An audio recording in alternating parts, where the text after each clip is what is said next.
Hello po, good morning. As 9 na Tagal kasi ngumupa ang ulan. At magsasabog na tayo mga kaibigan ng munggo.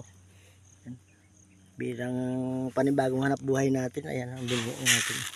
Medyo maitim at may butas-butas. Walang problema pa ito mga kaibigan. Wag lang yung pinakamata niya ang magkaroon ng butas. Okay lang yun na kahit ganito lang. Na may mga butas yung katawan. Wag lang yung mata niya at masisira na, hindi na sisibol doon kasi accessible yung mga pinaka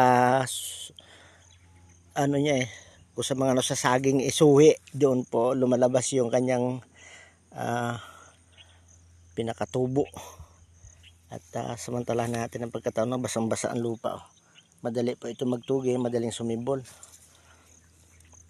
at para makabawi tayo kasi ilugi tayo sa palay di panibago naman munggo, hindi na tayo nagpatraktura kasi wala nga tayo pang parutor mahal din kasi nasa 3.5 din yata ang rotor, meron 3,000 doon sa mga kaibigan natin kaya lang wala tayong 3,000 sabog na lang natin to.